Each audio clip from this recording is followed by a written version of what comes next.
Hello दोस्तों, कैसे हैं? मैं अनिल सोनी। आज हम देखने वाले हैं विद्युत आवेश तथा क्षेत्र से गॉस के नियम के अनुप्रयोग। लास्ट लेक्चर में हमने देखा था गॉस थ्योरम क्या होता है। आज हम देखने वाले हैं कि उसका उपयोग किस प्रकार से किया जाता है। तो गॉस थ्योरम का उपयोग करने के लिए सबसे पहले तो कुछ कल्पनाएं करना पड़ता है कि भाई किसी को आवेश दिया जाता है तो आवेश क्या होता है, उसके चारों तरफ एक विद्युत क्षेत्र बन जाता है। तो विद्युत क्षेत्र जब बनता है तो जो विद्युत क्षेत्र रेखाएं हैं, कोई पृष्ठ है, पृष्ठ से कैसी निकल रही है, लंबवत निकलती है, तो उसे क्या कहते हैं, विद्युत फ्लक्स कहते हैं। जो रेखाएं पृष्ठ के कैसी निकलती है, लंबवत निकलती है, क्या कहलाती है, विद्युत फ्लक्स कहलाती है। उसी प्रकार से पृष्ठ कैसा हो सकता है, कैसे भी आकार का हो सकता है, गोलाकार हो सकता है, बेलनाकार हो सकता है, इसकी क्या की जाती है, कल्पना। तो हमेशा किसके लिए उपयोग में किया जाता है गॉस थ्योरम, कोई बंद पृष्ठ, किसके लिए, कोई बंद पृष्ठ है और उसे जब आवेश दिया जाता है तो आवेश दिया जाता है तो आवेश क्या हो जाते हैं, उसके पृष्ठ पर चारों तरफ क्या हो जाते हैं, फैल जाते हैं, पॉइंट में नहीं रहते हैं, कैसे हो जाते हैं, फैल जाते हैं। तो उसके लिए हम जो देखने वाले हैं आज गॉस प्रमेय के उपयोग। तो हमारा आज का फर्स्ट पॉइंट रहने वाला है किसी बिंदु आवेश के कारण विद्युत क्षेत्र की तीव्रता। किसी बिंदु आवेश के कारण क्या देखने वाले हैं, विद्युत क्षेत्र की तीव्रता। और सेकंड पॉइंट जो रहने वाला है कूलाम के व्युत्क्रम वर्ग का नियम। सबसे ज्यादा इंपॉर्टेंट है, क्वेश्चन बनता है कि गॉस प्रमेय से कूलाम का व्युत्क्रम वर्ग का नियम कीजिए या गॉस थ्योरम से कूलाम का व्युत्क्रम वर्ग का व्यंजक ज्ञात कीजिए। इस टाइप से क्वेश्चंस बनते हैं। तो हम सबसे पहले फर्स्ट वाला पॉइंट देखें, किसी बिंदु आवेश के कारण विद्युत क्षेत्र की तीव्रता क्या होती है। तो हम मान लेते हैं, माना कोई बिंदु O है, क्या है, एक बिंदु O है जिस पर Q आवेश रखा है। एक बिंदु O है जिस पर कितना आवेश रखा है, Q आवेश रखा है। आवेश के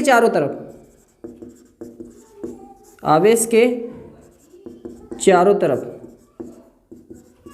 एक विद्युत क्षेत्र, चारों तरफ विद्युत क्षेत्र उत्पन्न हो जाता है। अब हम मान लेते हैं कि एक बिंदु O है, इस पर कितना चार्ज रखा हुआ है, Q आवेश। तो इसके चारों तरफ जो है क्या उत्पन्न हो जा रहा है, एक विद्युत क्षेत्र। क्या उत्पन्न हो जाता है, विद्युत क्षेत्र। तो हम एक R त्रिज्या लेकर ना बिंदु O को केंद्र मानकर इसके चारों ओर R त्रिज्या का एक गोला खींच लेते हैं। क्या किया हमने, R त्रिज्या मान लेकर, कितनी त्रिज्या लेकर, बिंदु O पर Q आवेश है, Q से R त्रिज्या का एक गोला खींच लिए। क्या बना लिए, एक गोला खींच लिए। तो उस गोले के प्रत्येक बिंदु पर, गोले के प्रत्येक बिंदु पर विद्युत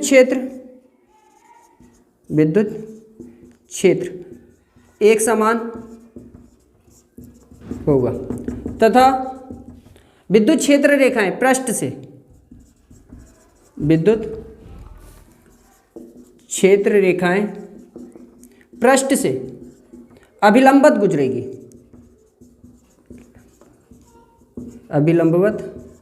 गुजरती है। इससे कैसी गुजर रही हैं, विद्युत क्षेत्र रेखाएं अभिलंबवत गुजर रही हैं। तो उस गोले के पृष्ठ पर एक बिंदु P है, गोले के पृष्ठ पर एक बिंदु P है जहां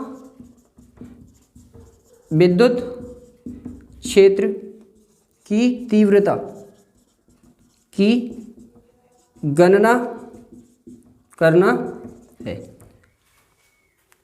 क्या बोला गया है सबसे पहले कि भाई कोई बिंदु O है, उस O बिंदु पर कोई आवेश क्या रखा हुआ है, Q आवेश रखा है। उस Q आवेश के कारण उसके चारों तरफ क्या जनरेट हो रहे हैं, विद्युत क्षेत्र बन रहे हैं। या अब विद्युत क्षेत्र बन रहे हैं तो विद्युत क्षेत्र रेखाएं क्या होगी, कैसे निकलेगी, इसके चारों तरफ इस टाइप से निकलेगी। उस हमने क्या किए कि R त्रिज्या लेकर क्या बना दिए, उसके चारों तरफ एक वृत्त बना लिए। त्रिज्या कितनी लिए, R। तो R त्रिज्या लेकर एक वृत्त बनाए, उस वृत्त के पृष्ठ पर एक बिंदु क्या है, P। यहां पे मान लेते हैं कि एक बिंदु क्या है, P। उस बिंदु P पर हमको विद्युत क्षेत्र की तीव्रता ज्ञात करना है। इस बिंदु P पर हमको क्या ज्ञात करना है, विद्युत क्षेत्र की तीव्रता की गणना करना है। तो गॉस थ्योरम से, गॉस प्रमेय से क्या होता है, गॉस प्रमेय से, गॉस प्रमेय से या गॉस थ्योरम से क्या बोला है, गॉस की थ्योरम क्या थी कि किसी भी बंद पृष्ठ से अभिलंबित गुजरने वाली कुल या संपूर्ण विद्युत क्षेत्र रेखाओं की संख्या उसमें उपस्थित कुल आवेश का 1/ε0 गुना होता है। और फ्लक्स कितना होता है, फाई इज इक्वल टू, हमने क्या देखे थे कि फ्लक्स की डेफिनेशन क्या थी कि किसी बंद पृष्ठ से अभिलंबित गुजरने वाली कुल विद्युत क्षेत्र रेखाओं की संख्या को क्या कहते हैं, विद्युत फ्लक्स कहते हैं। तो phi is equal to flux बिंदु P पर फ्लक्स कितना हो जाएगा, phi is equal to double integration of E ds। अब यहां पर डबल इंटीग्रेशन ds किसके लिए डिनोट कर रहा है, ये सरफेस के लिए। E है यहां पर विद्युत क्षेत्र की तीव्रता और यहां पर कोई पृष्ठ है छोटा सा ds। तो E है विद्युत क्षेत्र की तीव्रता, विद्युत क्षेत्र की तीव्रता, और ds जो है उस बिंदु P के चारों तरफ का क्षेत्रफल। ds बिंदु P के चारों ओर का क्षेत्रफल है।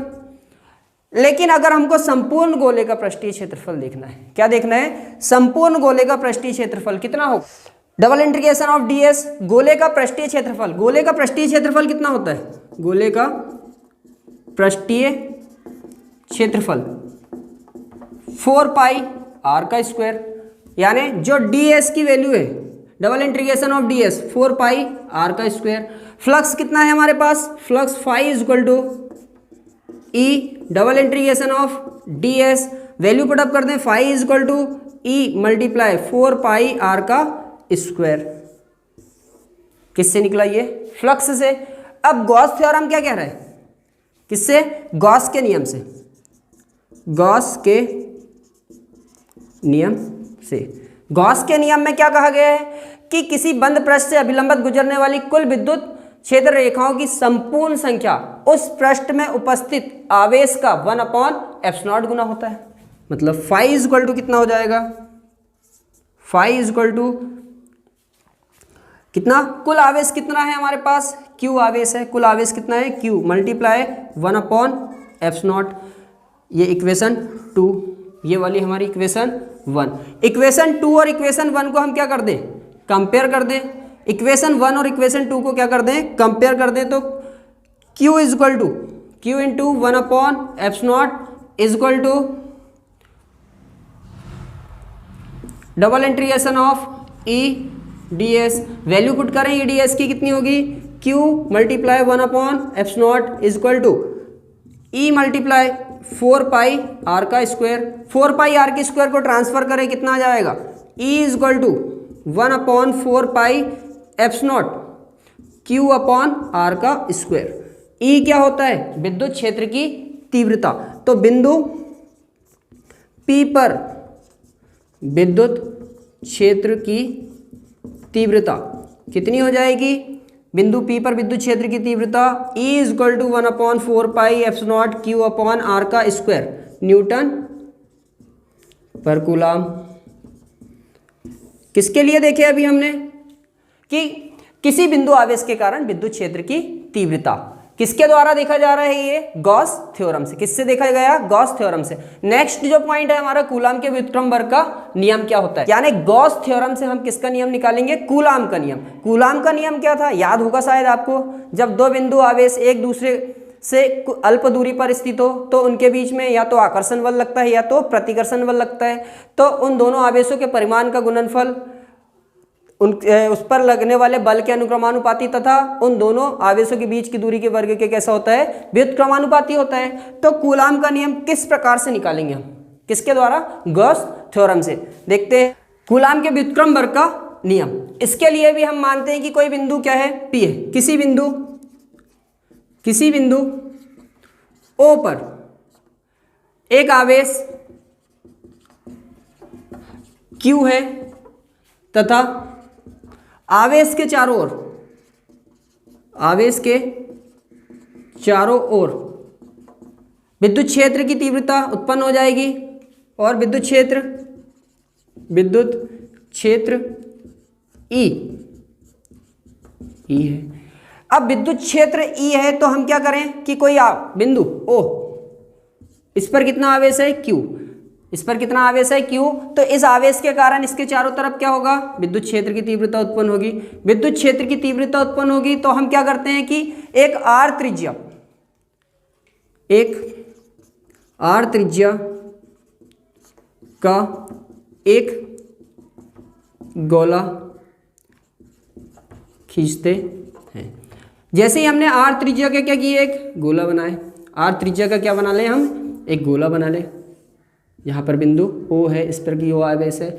उस गोले को हम क्या कहेंगे, गाउसियन पृष्ठ। उस गोले के पृष्ठ पर एक बिंदु P है, गोले के पृष्ठ पर एक बिंदु P है।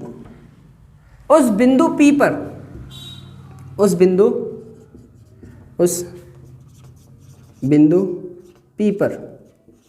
विद्युत क्षेत्र की तीव्रता कितनी हो जाएगी।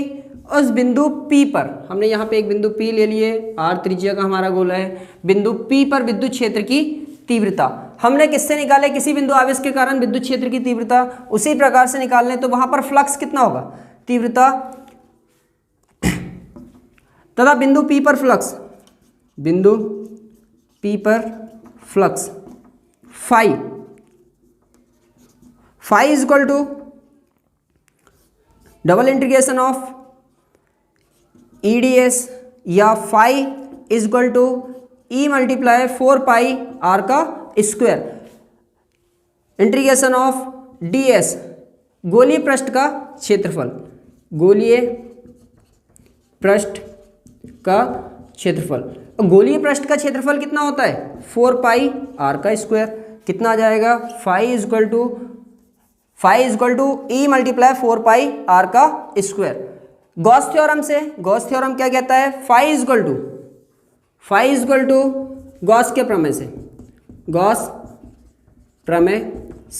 गॉस थ्योरम से क्या जाएगा बेटा, phi is equal to Q multiply 1/ε0। तब कंपेयर कर दें हम, इसे इक्वेशन 1 दे दें और ये इक्वेशन हमारी कौन सी हो गई, 2। इक्वेशन 1 और इक्वेशन 2 को हम कंपेयर कर दें। इक्वेशन 1 और इक्वेशन 2 को कंपेयर करेंगे तो कितना होगा, E मल्टीप्लाई 4 पाई R का square is equal to Q multiply ε0। E is equal to 1/4 pi ε0 Q upon R का स्क्वायर। क्या निकला, बिंदु P पर विद्युत क्षेत्र की तीव्रता निकली, विद्युत क्षेत्र की तीव्रता। लेकिन कूलाम का नियम क्या कहता है, लगने वाला बल दो बिंदु आवेशों के परिमाण के गुणनफल के अनुक्रमानुपाती तथा उनके बीच की दूरी के वर्ग के कैसा होता है, व्युत्क्रमानुपाती। तो विद्युत क्षेत्र की तीव्रता बराबर क्या होता है, याद होगा शायद आप। अब अगर माना कि बिंदु P पर कोई आवेश Q है जिस पर F बल लग रहा है, तब विद्युत क्षेत्र की तीव्रता E is equal to F upon Q, या लगने वाला बल F इज इक्वल टू कितना होता है, E Q। किसके द्वारा, विद्युत क्षेत्र की तीव्रता के द्वारा। तो विद्युत क्षेत्र की तीव्रता E is equal to F upon Q। ये हमारा समीकरण क्या ले लें हम, इसे 2 ले लें। समीकरण 1 कितना है हमारे पास, E is equal to 1/4 pi ε0 Q upon R का स्क्वायर। वैल्यू पुटअप कर दें हम यहाँ पे, कितना आ जाएगा देखें तो E की वैल्यू हम यहाँ से E इज इक्वल टू कितना आया था हमारा 1/4 पाई ε0 Q अपॉन R का स्क्वायर। तो F इज इक्वल टू कितना हो जाएगा, 1/4π/ε0 Q upon R square multiply small q, या F is equal to 1/4π/ε0 Q capital Q small q upon R का स्क्वायर न्यूटन। किसका नियम आ गया बेटा? ये कूलाम का। किसका समीकरण है ये? कूलाम का। तो हमने क्या देखे कि कोई पृष्ठ है ना, कोई पृष्ठ अगर उसको हम क्या कर रहे हैं, आवेश देते हैं, तो आवेश क्या हो जाते हैं, उसके चारों तरफ पृष्ठ पर फैल जाते हैं। उस पृष्ठ पर फैलता है तो हम क्या देख रहे हैं कि उस पृष्ठ पर कोई बिंदु P है ना, पृष्ठ कैसा भी हो सकता है, पृष्ठ पर कोई बिंदु कैसा है, P है, वहां पे हमें विद्युत क्षेत्र की तीव्रता ज्ञात करना है। विद्युत क्षेत्र की तीव्रता ज्ञात करने के लिए उस पृष्ठ के उस बिंदु से कितनी विद्युत क्षेत्र रेखाएं गुजर रही है, उस पृष्ठ से कितनी विद्युत क्षेत्र रेखाएं गुजर रही हैं, उसके लिए सबसे पहले हमें क्या ज्ञात करना पड़ेगा? फ्लक्स। फ्लक्स ज्ञात करने के लिए हम किसके नियम से? गॉस के नियम से। फ्लक्स जब ज्ञात करें तो phi is equal to double integration of E dash ds, E ds जो है उस गॉसियन पृष्ठ का क्षेत्रफल। गॉसियन पृष्ठ अपन ने कैसा लिए हैं? गोलाकार। तो गोले का पृष्ठीय क्षेत्रफल होता है 4πr का स्क्वायर। 4πr का स्क्वायर तो कितना आ जाएगा हमारा? Phi is equal to E multiply 4πr का स्क्वायर। लेकिन गॉस थ्योरम से कितना होता है? Phi is equal to Q multiply 1/ε0। Value put up किए, जब हमने दोनों को कंपेयर किए तो कितना आया? E मल्टीप्लाई 4πr का square is equal to Q multiply 1/ε0। हमने E की वैल्यू निकाले तो कितनी आई? विद्युत क्षेत्र की तीव्रता E is equal to 1/4πε0 Q upon R का स्क्वायर, उस बिंदु P पर विद्युत क्षेत्र की तीव्रता। फर्स्ट वाला पॉइंट। सेकंड पॉइंट जो हमारा है क्या है? कूलाम का नियम जो निकालना है, तो उसके लिए भी सेम प्रोसेस हुई। उसके लिए सिर्फ इतना किया गया है कि उस बिंदु P पर कोई आवेश Q माना गया, उस बिंदु P पर कोई आवेश कितना रखा हुआ है?